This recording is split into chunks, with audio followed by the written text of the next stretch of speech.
I'm Amber Campbell. I'm the project manager for Great Plains Grazing, and today I'm going to introduce to you Hugh Aljo with the Noble Foundation, who will be talking about ultra-high stock density grazing.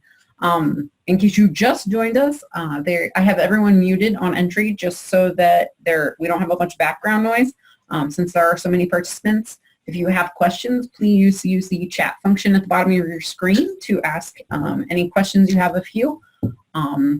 And that's all I have to say. So I'm going to stop my video and let Hugh take over.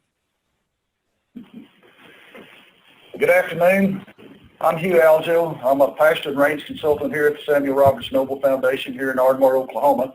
And what I'll be talking about today is the ultra-high stock density grazing, and in particular some of the precautions before implementation.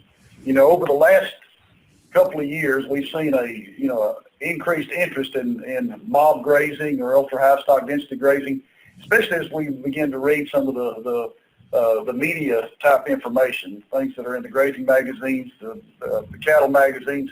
And I, as a pasture and range consultant, and I'm sure other professionals, we're getting more and more inquiries about, is there a benefit to this high stock density grazing or mob grazing, and a little bit more information, asking more information about it.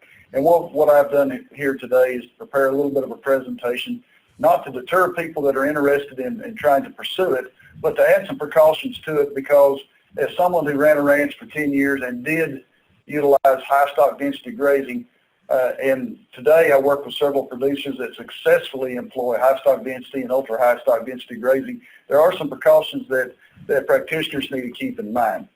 So first off, let me just kind of set the stage by using what I call my definition of ultra-high stock density.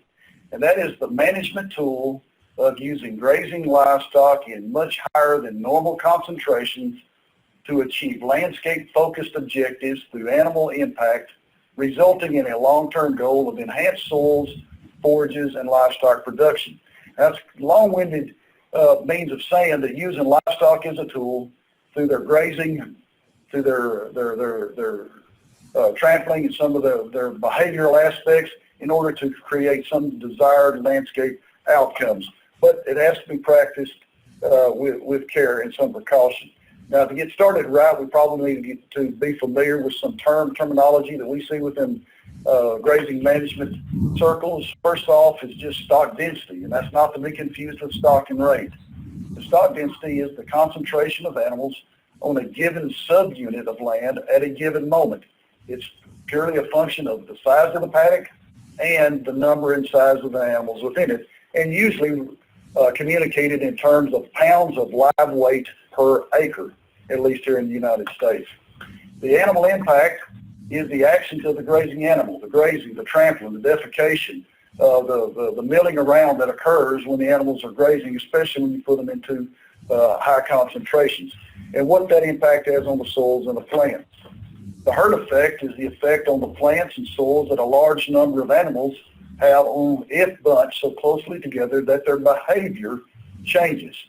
It's the result of that concentrated animal impact. And what I mean by behavior is that when you're using electric fences, in most instances you would be, is that the fence becomes the predator in that predator-prey type of relationship that we find with wild ungulates that we find in Africa, or may have been here in the United States for years ago. And what that creates is a milling effect within the herd. If you've ever had your cattle bunched into a trap, or when you're trying to work the cattle, put them in a smaller pen, you see that behavior with the animals actually come together, and the ones on the outside are trying to work their way in, and the ones on the end are trying to work their way out.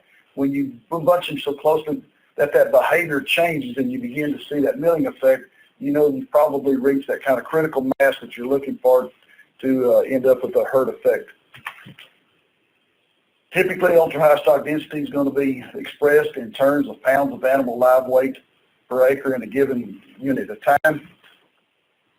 Stock densities are usually in excess of 100,000 pounds of live weight per acre. Below that, I usually consider that to be a high stock density. And now, what's normal and where do you really mark the point of being at high stock density? It all depends on the area, region that you're at, what you consider your normal stocking rate. Stocking rate has not changed, just the concentration of the animals because you're putting them in smaller and smaller paddocks. But when you get over 100,000 pounds and often upwards of 1 million pounds of live weight per acre, now we know we're in the high stock density range. And if you look in the popular press, you're seeing a lot of people that are utilizing it that are claiming to try to reach or claiming to reach that 1 million pounds per acre. And we do a demonstration here when we've got our interns here during the summer in order to demonstrate exactly what this looks like. And in effect, you're moving the cattle about every 20 to 30 minutes because of the concentration. And if you figure at 100,000 pounds of live weight per acre, you figure that they are eating about 3% of their body weight. That's 3,000 pounds of dry matter that has to be available to graze. And we're not going to graze 100%. We're going to graze somewhere between half and maybe a third. So if you double 3,000, 6,000 pounds, or triple it, 9,000 pounds, that's how much forage, dry matter, has to be available for the animals to begin grazing. So if you think about it from that perspective, there's not too many pastures that are going to have that much to where you can graze and move them once a day. It's going to take multiple moves during the day in order to get the intake that the livestock needs when you get to these excessive high stock densities. So it requires moving the grazing livestock to fresh pastures multiple times a day. And so you kind of figure out that's why we do this little demonstration when the interns are here. You have cheap labor and you get to utilize them through this demonstration during a period of time when you have that labor available to you. And they have to be there at a timely manner. So it's just one of the things we'll get back to here in a minute. So mob grazing versus ultra high stock density grazing, is there a difference? And technically the mob's only referring to the herd itself. You know, it's the grazing animals, and they can be of various numbers, stock densities, even of different species, but they're all put together in one large herd. And usually that's what it means, is that it's a larger herd, or at least the herd's larger than normal. When I was running a ranch, we had, about 1,500 head of breeding age animals, and you'd have herds that would be anywhere upwards of about 500 head. But where do you draw that line between the large? It may depend on where you're at. It could be a couple of hundred. It could be up to 800,000 animals or more. But most of the times when we see here in the United States, we're usually talking about a mob of several hundred animals at a time. And the mob grazing can span both high and ultra high stock densities, but they're typically done with the large herds. And it's the large herds that provides that animal impact that you're really desiring when you get into the ultra high stock density grazing. Now, whether you agree with some of the science or some of the aspects that Alan Savory has in his book, Holistic Resource Management, it is still probably the best resource just to better understand what this type of grazing management implies. And if you get into the specifics of the grazing management within that book, and there's other books that you can look at. Jim Garish's book on management intensive grazing is another one that's an excellent resource to study. But we need to understand what those tools of grazing management are and what we're trying to apply when we do this high stock density grazing. Rest, Alan claims, is probably the most misunderstood tool. It's the one that's the least used, and because of that, he considers it the most misunderstood in most of our grazing circles. Grazing is the most abused tool because we tend to overutilize our pastures and grazing. And that's what we're really trying to manage. When we focus on this multi-paddock type grazing, we're beginning to apply grazing management and the tools of rest and grazing. And before we jump off too far into this ultra high stock density grazing, more recovery on pastures can occur with just the proper implementation of these tools of rest and grazing. And that's where I tend to recommend people start. If they're interested in trying to move to some of the high stock density grazing or mob grazing, the first place to start is let's just begin to understand and utilize the tools of rest and grazing in a successful manner. Then we'll begin to look at what animal impact can do as a tool. And that's probably the least used because we usually consider it just a byproduct of having grazing animals in a pasture. But it can be used to transform our landscapes when properly applied.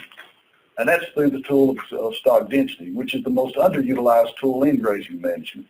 It's kind of like having a bunch of tools in your toolbox and knowing which ones do you need to use when. You can't use them all at the same time, and they all have different purposes. And the stock density is one that, when we use it, can have multiple effects. But we've got to realize there's two different modes that we have to work within, and we'll talk about those here shortly. And that leads us into kind of the 5 precautions of ultra-high stock density grazing.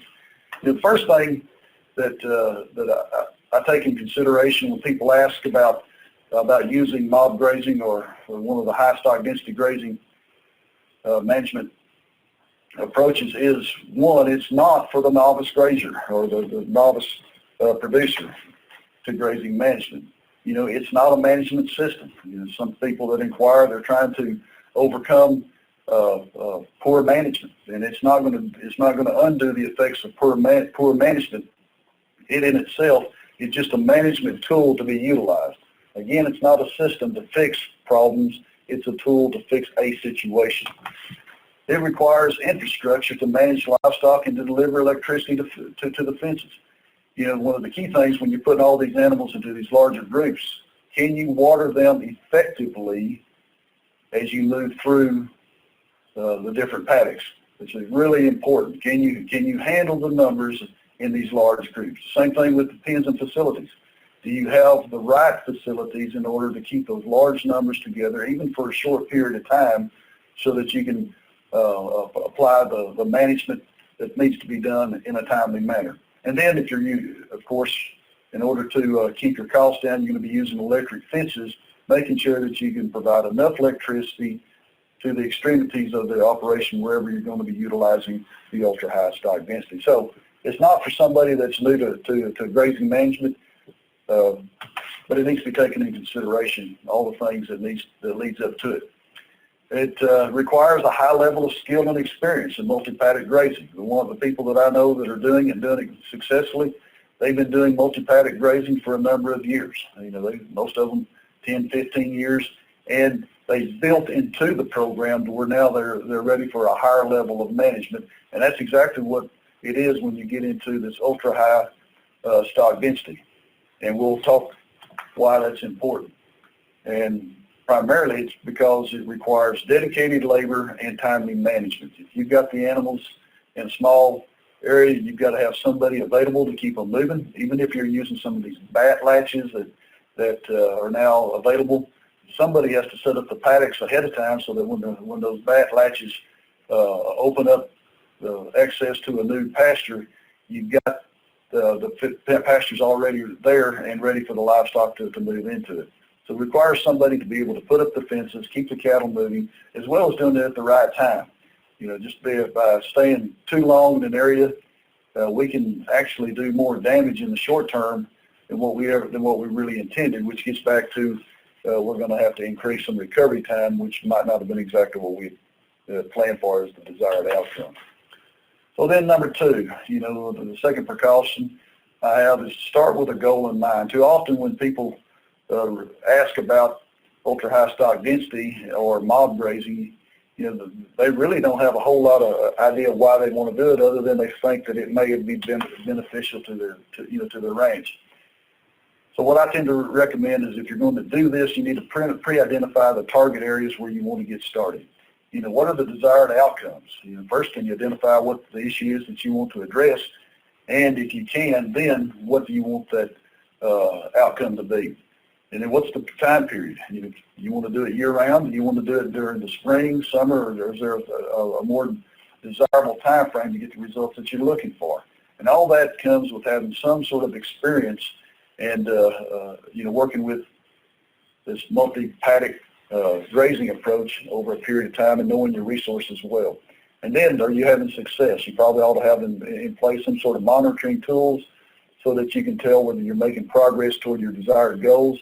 Probably need to have plans for adverse conditions. And give you an example, just last year, when we had days and weeks where we'd have multiple inches of rainfall on a pasture.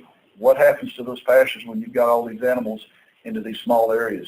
Do you have a plan when those, when these situations occur? Do you disperse the animals or do you continue on with the management intensive grazing? All these things need to be thought of, and depending on the forage resource as well as the different soil types, some pastures are going to be more forgiving than others. So knowing where you're are at any given time and what those outcomes need to be taken into consideration. And of course, in my mind, you need to have an exit plan. As I said earlier, I think it's a tool. It's not a system. It's merely a grazing approach to be designed for a prescribed period of time. We don't want to focus only on the landscape or the effect the herd will have on because of animal impact. Many of the producers that talk to me about trying to employ mob grazing, their primary focus is they want to improve their land resource and move it from maybe an undesirable steady state to something that might be more desirable. But in the process, they often tend to forget the impact that grazing management of this type can have on the animals themselves. So there's really two modes of impact as you begin to consider ultra-high stock density grazing, and that's you have a landscape mode and a performance mode. And as a producer, you have to understand what are you trying to achieve, and if you spend too much time in the landscape mode, what's that going to do to performance mode? And vice versa, if you're primarily focused on the performance of the livestock, you may not have the same results on the landscape. So oftentimes it's a balance, but you need to consider when you're applying your landscape mode, especially when you're trying to have heavy impact on those specific resources or specific paddocks, because you want to do it during a period of time that's not going to impact animal performance or minimally impact animal performance within a period of time. The primary point that I want to bring out of this is it is not necessary to sacrifice animal performance if you're going to employ the ultra-high stock density grazing. The two of them can go hand in hand, and there are multiple producers that we work with that are able to bridge that gap, knowing there's a time and a place for both. The time to be in landscape mode is probably not the time when you're trying to get your animals bred back, or when you're trying to run growing cattle during the growing season. So those are things that you kind of keep in mind. The third precaution that I have for those considering ultra-high stock density grazing is don't increase the grazing intensity. Oftentimes when we think that we're going to put all these animals together, one of the objectives would be to utilize more of the forage that's there. Actually, grazing intensity should decrease. We should only be top grazing the forages when we're in this type of grazing approach, utilizing only the top 1/3 and then being ready to move the cattle to a fresh area. Residual matter, however, should increase with a high proportion of it being left on or near the soil. We're wanting more of that residual matter to be down near the surface, try to incorporate it to the surface, because we're not only feeding our livestock or cattle in most cases, but we're also trying to feed the microbes that are within the soil and trying to increase the organic matter at or near the surface. As a result, that's where the additional production will occur over time, is just by integrating higher quality forage matter at the soil surface as opposed to running it all entirely through the livestock itself. So what we're trying to do is to have a balance where the high quality forages are going to the livestock. Some of the other quality forages that may not be as quality as all the leaf area that the cattle would be grazing is actually returning to the soils themselves for the microbes and other organisms at or under the soil surface to utilize. When we're in this high stock density grazing, we need to expect multiple moves per day. That's when we know we're in the ultra high stock density areas, that we're moving more than once a day.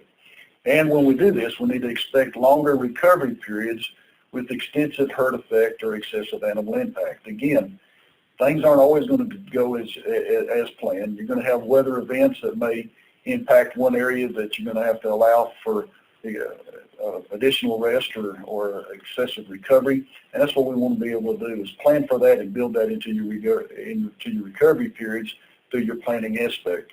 That's where the experience in multi-paddock grazing really pays off, is because until you have that experience of planning your grazing offense, making the adjustments for your rest and recovery based on actual events that do occur, you're probably not quite prepared for a higher level of management units, such as the high stock density grazing.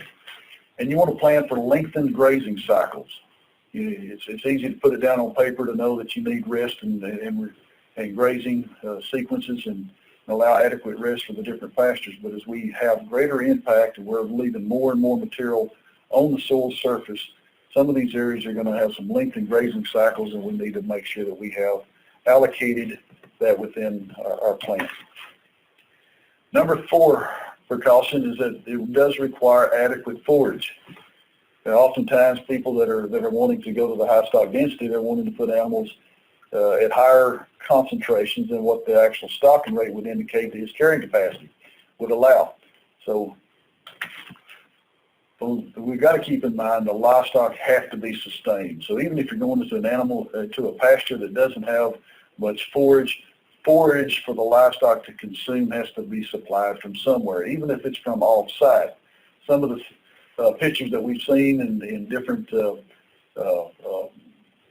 say magazines and books where it shows a pasture that due to rest and recovery and through high stock density transformed from what looked like a desert to something that's a lot more productive, and you wonder where the animals got something to eat. Well, there's 2 sources. If you really pry into the sources of those pictures, and you find out that the animals were actually either fed hay on those areas or they were grazing somewhere else, and they were allowed to spend the night in these areas that lacked any type of plant cover. And as a result, they were able to fertilize, defecate, cause the disturbance on the soils, and with a timely rainfall, they were able to get some forage recovery that would not have been expected otherwise. So there's ways to work the system, but it's understanding the system that you're working within to make it to make the outcomes be what you want them to be are very dependent, and that's where the experience through grazing management actually occurs. So the livestock has to be sustained. The forage has to come from somewhere. It is not an all or nothing approach. Again, it's a tool. It's not a system. What we want to be able to do is to apply this tool just as you would prescribe a different type of treatment. When we talk about prescribed burns in some of our circles, we don't want wildfires, but what we want is a desired outcome through a prescribed burn. It's the same thing with this type of grazing approach. It's not an all or nothing approach to where it's as you would find in certain grazing systems, but what we want to do is to utilize it as a tool. When we get started, we want to set a conservative initial stocking rate based on the carrying capacity. Oftentimes we think, well, maybe we might be able to increase our stocking rate to 50 to 100% greater than what the carrying capacity may have been, but that's not the place to start. We want to start somewhere with a conservative initial stocking rate and make sure that we understand what the behavior of the animals, we understand the progress that we're trying to make, and then in the long term, let the carrying capacity that might increase over time actually drive the stocking rate and then again the management thereafter. So first we've got to grow the forage, then we can increase the stocking rate. And then within this approach, we also want to plan for a reserve. Not only do we want to make sure that the animals have plenty to eat, if something goes wrong, we want to make sure we do have a place to put the animals to just in reserve. So as we get started, those are the things we want to make sure that we keep in mind. Also, expect a learning curve for both the grazier and the grazers. In other words, both the people and the animals have to learn as you get started. And oftentimes, the cattle will learn faster than the producers do. For instance, where I was running a ranch, the cattle always would tell the guys that were working for me when it was time to move. When the cattle start telling you when it's time to move, then you know that they understand the system, and you're probably operating about as efficiently as possible if you're responsive to the animals. Keep in mind that the best livestock performance comes with a consistent routine. So when the animals are moving, or telling you when to move, and you're moving accordingly, you're going to get probably the best livestock performance, and that's what we've seen with several of our producers, is they read the animals, and as a result, they get the benefit of the livestock performance in addition to the landscape effect. greatest herd effect usually comes with novice cattle or novice livestock. And what that implies is that when you have new animals put within a system like this, once they adapt to the grazing approach and the cattle and the movements, since they're not familiar with your resources, you get a lot more movement and trampling activity with these type of, with novice livestock.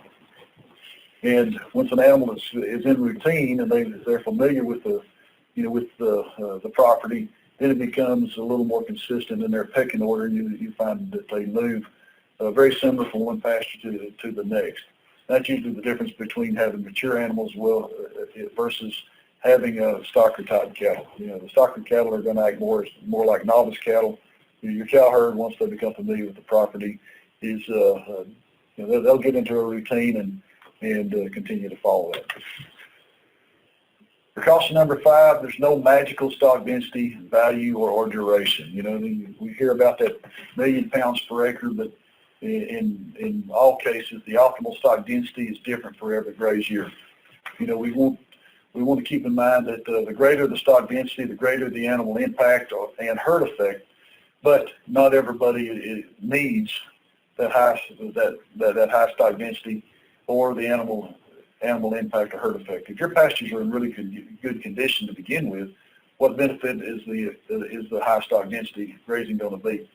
Oftentimes, just being at a more moderate grazing intensity, where you're rotating the cattle every couple of days as opposed to multiple times a day, you're going to have the same amount of benefit and have a same long-term production you would if you were trying to intensify. Again, the ultra-high stock density is really designed to be utilized as a tool to improve certain areas if administered properly, not as a long-term management approach. Greater the stock density, the more frequently the moves during the grazing period. And what we find is within our own demonstrations, we'll have cattle, they'll move. They'll be grazing for about 3 hours. We'll have to move them with the highest stock densities about every 20 to 30 minutes. And what we find is that they'll actually graze a little bit longer during their grazing events because they know that they're going to a new fresh pasture. They're still eager to go just a little bit longer. As a result, when they have those rest periods between grazing activities during the day, they tend to be a little bit longer. Because they tend to get satiated and stay full just for a longer period of time. But being available, being able to move those cattle as they need to be moved, providing a high quality diet to the animals or an optimal quality diet is what the objective is during using this approach. What we try to communicate to producers that are pursuing this ultra high stock density is that you want to fit this grazing to the management plan and your labor capabilities. It's got to fit your own system. It's not one of these management systems in which you try to deploy year round. It just usually doesn't fit within that type of aspect. You really want to prescribe ultra high stock density grazing where the herd effect is desired, when convenient to management, and those two things have to run parallel. Otherwise, you're going to end up with some sort of undesirable result that you're going to probably have to come back and undo and allow additional rest in order to get the recovery where it needs to be. So it's like prescription grazing. We want to make sure that we can have the impact where it's needed, and we got to make sure that it has to fit within our management plan. So in summary, a few comments here that I want to make. Ultra high stock density is not a system to replace management deficiencies. It's not going to overcome a management problem. The big thing that it is that it is a tool that we can utilize in order to move and advance some of our ecosystems and our pastures to a more productive state if applied correctly, and that's the challenge. Ultra high stock density grazing is a prescribed grazing approach to managing livestock on defined land resource, and not all land resources needed. It's all about, can you determine what the true need is and what's the proper way to prescribe the grazing approach in order to get those desired outcomes. And you have to ask the question, Can grazing and rest be the tools that can get the job done, or is something else needed in order to change the landscape in order to shift it to a more desirable state? And those can only be answered through experience and having some skills as a grazing manager. Ultra-high stock density grazing allows animal impact to create a desired herd effect benefiting the landscape. If we can truly get a higher percentage of our plant biomass at the soil surface, and we can jumpstart some of the processes within our microorganisms and other organisms that are in the soil. We can add organic matter to the soil. We oftentimes can see a boost in production over time. It's not it's not going to be immediate in most instances, but over a period of time, when applied correctly, you can see some noted changes in a number of years. There are several producers that have been using high stock density and to some degree ultra high stock densities for a number of years, and have drastic changes within certain aspects of their ranch and certainly certain pastures. And over time, I've seen them increase their stocking rates well above all their neighbors in the area, with some of them not even feeding hay over the last few years. So it's been quite the observation to see how this occurs and how it can work, but it takes a skilled grazing manager in order to make that work successfully. So ultra-high stock density grazing is an adaptive grazing management tool, and tool is to be emphasized there, to be used with a high degree of skill. Again, it's not going to be for novice producers. It's primarily for those individuals that have been using this adaptive grazing management techniques, using multi-paddocks grazing for a number of years. And once you've got an eye for how to read your pastures, how to read the cattle, and be able to use them together in order to benefit your pastures. If you see an area that needs a change that you're not satisfied with and you think you could take it to another level of production, then it's a matter of how do you prescribe it successfully so that you can still maintain animal performance, animal production as desired, and make the changes to the landscape as you desire as well. So that's a summary of ultra-high stock density grazing and some of the precautions that I would like to try to counsel people that are trying to utilize it as a tool, and try to encourage people not to consider it as a systems approach to grazing management and ranch management. With that, if you have any questions, I'll try to answer them today, and then later, if you think it's something, that's my email, hdaljo@noble.org.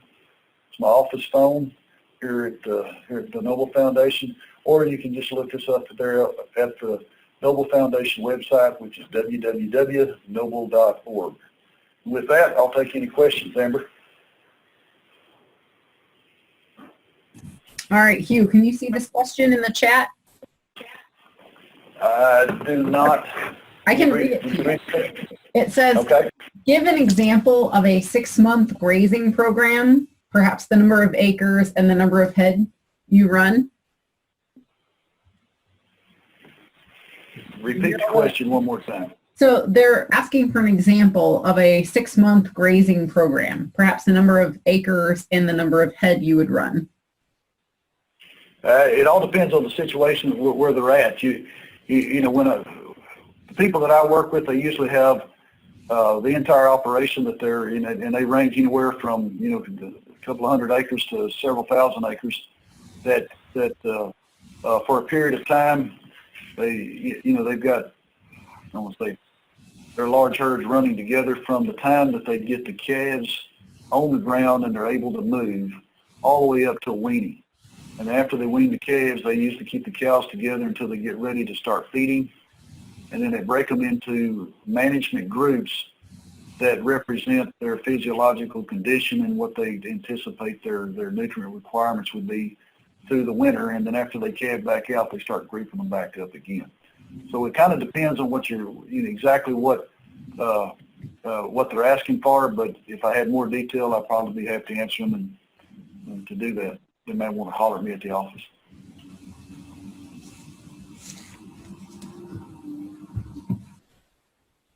Okay, any additional questions?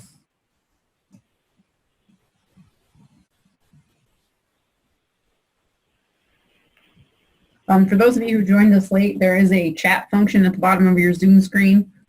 So if you click on the chat in the bottom of the Zoom window, it will allow you to type in a message. Oh, we have another question, which is, do you think there is a minimum average rainfall requirement? I'm very cautious about trying to get very far west from where we are right now. For short periods of time, if you're using the ultra-high stock density, I think it's really got to be limited to very short periods of time, because I don't think that you can do it year-round. And where I've observed it work best is usually during the winter time, where you can do a little bit of, I'll say, extra trampling, but yet, especially with dry cows or cows that are about to calve, they're a little more forgiving than growing animals. And doing it at that period of time, knowing that by the time you get into the spring and you get the rains, that'll recover a lot of those areas, but you're back out of it. So when you're really in the landscape mode, you probably do more, have more impact during the winter time than you would any other period. As you go further east, you can use it a lot more frequently and for longer periods of time. But as you go further west, I think you have to be very limited. Okay, we have another question that says, what about multi-species cow, goat, sheep? Are there advantages to using multiple species or not? Yes, there are advantages. First off, if you have the forage resources that complement multi-species grazing, which would mean a lot of forbs. If you've got a what I call a mid-successional or low successional plant community where you can utilize the forbs and brush and with these other species and keep them moving. And that's the challenge is when you're doing that high stock density grazing. Is the cattle are going to have most of the impact just because they're just a heavier animal, and they'll stay behind the fence where oftentimes you're not able to keep the goats or the sheep behind fences. So where you can and you can utilize them where they tend to work together, they tends to work well. Most of the ones that I work with that have sheep and or goats, one or the other with cattle, they let the small ruminants kind of wander and move in and out, and not necessarily be under the feet of the cattle themselves, but they're certainly a part of the same bigger area. But they use the high stock density fencing in order to keep the cattle where they want them to have their impact. So there's benefits. It's just a matter, can you manage the three of them together. And sometimes trying to introduce cattle and goats that are not used to running together into one herd, there's a lot of challenges with that. So in this part of the country, we don't see that. We don't observe very many multi-species herds. You get down into some of the other countries, other continents, they're a lot more successful, but those livestock have been raised in multi-species herds, though.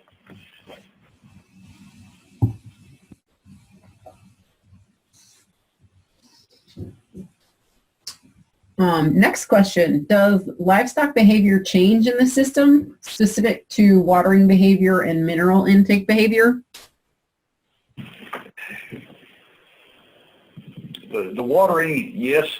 I mean, even when I was running, on the ranch I was at, most of my watering troughs were, no bigger than about 8 foot across, the biggest ones, and most of them were 6 foot across. Now, what that means is that you got to have a good, you got to have a good return rate for, so that you can fill up rapidly.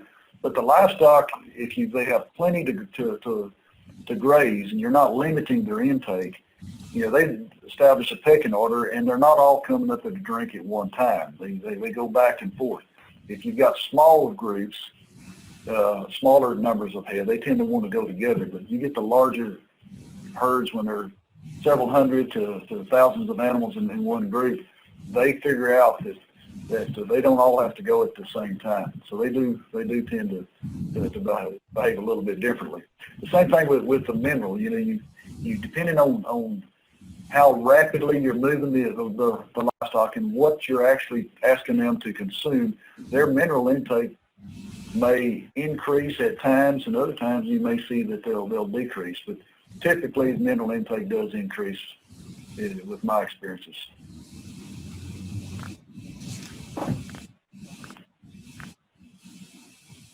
Some of the ones that I've worked with that have been doing it the longest, they actually tell me that by the time they get when they get their pastures and what they would call kind of a good, excellent range condition, or that they have the diversity within their introduced pastures that they're desiring, they actually see that the mineral intake begins to slow down. But most of our rangelands and our ranches have so much improvement ahead of them. I think that the mineral consumption, we would expect to see that to stay up or actually increase as we go through the higher stock density grazing.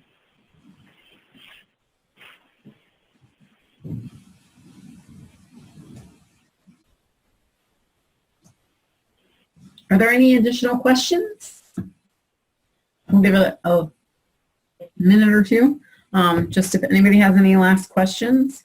We do record all the webinars, so we will be posting the video to our website, which is greatplainsgrazing.org, and to our YouTube channel, either probably this afternoon or tomorrow. So we'll post that along with a link to Hugh's article in Ag News and Views from January on this topic, and any other additional information that Hugh suggests that I add, and his contact information, so you have that all easily accessible. And I will send out an email to everyone who registered letting you know once that is posted. Oh wait, we have a question.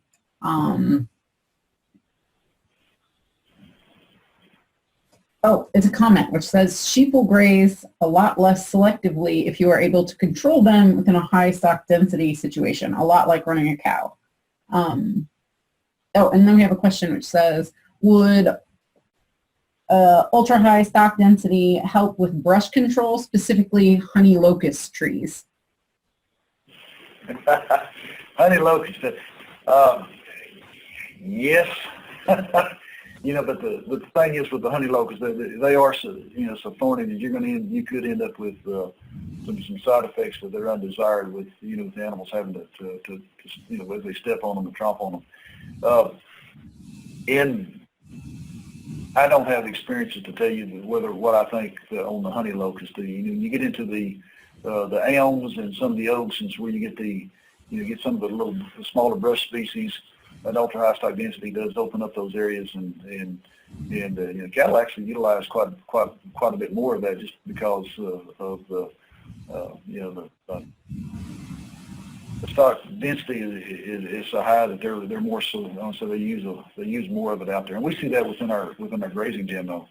It's funny to watch the animals go out there and eat all the thistle heads. It's the first thing they go into a paddock and clean them up. So as a result, we've actually had less thistle coming up out there. Some of the other brush species that you wouldn't expect them normally to eat, all of a sudden they're stripping the leaves off. And if you leave them in there, like overnight, where they're stepping on them and laying on them and whatnot, you come back in there several months later and you've got a lot of grass coming up there where in that space where it was primarily occupied by the woody species. With the black locust and honey locust in particular, I think there's enough the thorns on them to prevent some of the impact that you could expect for some of the other species. And I guess what I typically recommend is in those instances is I'd go in there, I'd try to use chemical since they're relatively easy to kill, and set them back first before I started trying to use the stock density. The stock density I think would be a good follow-up, but if you've got a lot of growth on your honey locust and black locust, I think that you're gonna end up needing to treat it with herbicides first to get the best results. I don't think the ultra high stock density is going to do it by itself.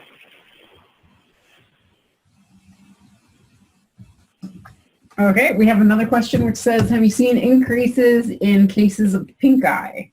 The rationale being that with higher stands of grass and aggressive grazing, I would worry cattle, especially young, inexperienced grazers, would be aggressive, pushing their heads into tall stands and cause abrasions and pink eye cases? Actually, if you're grazing it properly, and what I mean by proper grazing, especially with the young cattle, you don't want them sticking their head down into it. What you want to be able to do is have them taking the top of it. And, most of the places where, people are implementing the ultra-high stock density, they've been using some sort of rotational grazing over a number of years, so therefore their stands are relatively uniform to begin with. And so if you're going in there and you're just top grazing, and that was one of the points that I was making, you just let the cattle take the top of it and you keep moving. If you've got too much residual from the year before, then it may require a different class of animal, a larger animal to come in there and try to impact it through kind of a prescription method earlier in the season, knock it down, get more material on the ground to let it start over again. So it depends on kind of a case-by-case scenario. But as far as the pink eye, actually the producers that are doing the high stock density grazing or ultra high stock density grazing, the more rapidly they move, the less pink eye they have, and to a large degree they also have a lot less flies. Because as they're moving away from the last place that they actually defecated and moving out and beyond where the flies would be, most of them are doing very little, if any, fly control after they get their program up and running. Next question. In a 24-hour period, how many hours are the cattle actually grazing? Are night paddocks larger than day paddocks? And how do you handle the hours of the day when cattle are resting as far as paddock size? Well, how you do that is that when they're actually moving, you have your paddocks kind of set up, laid out in front of you, and you just move them whenever they tell you, say at the ultra high stock density level, you're moving them. When they go through and this is what we observe is they'll go through the paddock to one end, they come back to the other, they go back through, and then they look at you. And when they look at you, they're ready to move to the next one because they have taken the good out. And if you go out and you measure it, they've taken about the top third. And then you're ready to move them. And they'll just keep moving to the point where they just can't eat anymore. And then they'll stop. And then they'll lay down. And what I tend to do is give them what they've got there and open it up one more because I may not get back out there in time. Typically, you're looking in the morning period, they're going to graze 2.5 to 3.5 hours, depending on the weather conditions and how soon it gets hot. If it's still relatively mild, like in the spring, they'll probably get up and have kind of a light grazing event sometime around midday to 2 o'clock, and usually they're going to loaf for the most part till you get till about 4, and then they'll start picking up again, and they'll go from 4, 5 is when they really start picking up, and they may go all the way till dark. And if you got a full moon, they'll want to graze at night. So you have to kind of take those things in consideration. So if you know that you're going to have a full moon, that you're going to allow them to graze, you probably want to give them about 3 times what they would have had otherwise.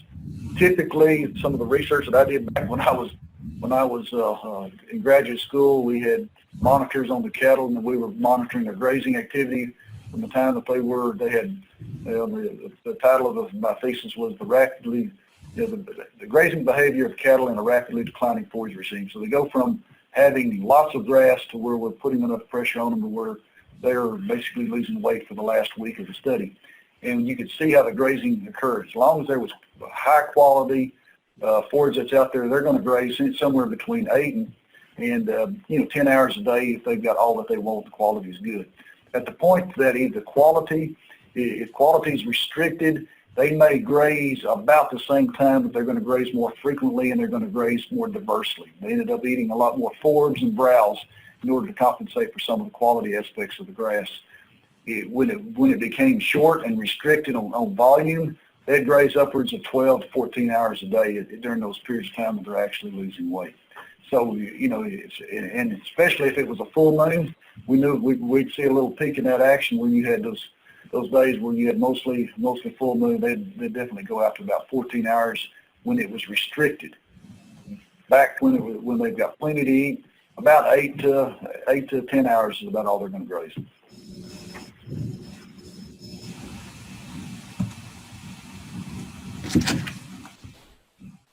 All right, it is 2:20. we have any last final questions, please post those. Otherwise, I think I already told everyone, but we'll post the video. I will send an email to everyone who registered letting you know that we have posted that video. And thank you so much, Hugh. This has been really great. You bet. Glad to do it. All righty. Last call. Thank you. Otherwise, I'm going to end the meeting. All right, dude. Alrighty. Thank you everyone for joining us today. It's been fun. Oh wait, what was the gate latch you mentioned? It's called a bat latch. They come out of Australia. Send me an email and I'll send you a contact to it. But we're using that on some of our grazing trials here, where we're out here on one of our farms where we've got cattle set up, and at certain times of the day the bat latch opens up, and it's kind of under a limit grazing approach where we wanted them to go in there to, while we weren't available in the mornings, they'd go in there, and then we'd come in there about an hour and a half later and move them off and just reset it up. But these bat latches, some of these guys they're big into the grazing, and it's more on the high stock density, not necessarily the ultra high, but they'll set them up and then they'll go off. The first thing in the morning when they want the cattle to move, they'll go in there and then they have it set out where they know the pasture's well enough and have enough experience where they can set them up for a day and then go back, or sometimes a couple of days ahead of time, and then it kind of saves on their time and labor of when they have to actually be there. But they're pretty neat little gadgets. It's got a little timer on it, and when it does, it just opens up and releases. So I'll get you that information if you want to email me. Yeah. I can also, Hugh, if you would just want to send me that information, I can post it to the webinar page for related information. Okay. Yeah, it's just bat latch, BAT-LATCH, and but I'll send that to you, Amber. Okay, thank you. Alrighty, I'm going to go ahead and end the webinar. If you have any additional questions, please do email Hugh, or you can email me at greatplainsgrazing@gmail.com, and I'll forward those on to you. Thanks everybody for joining us.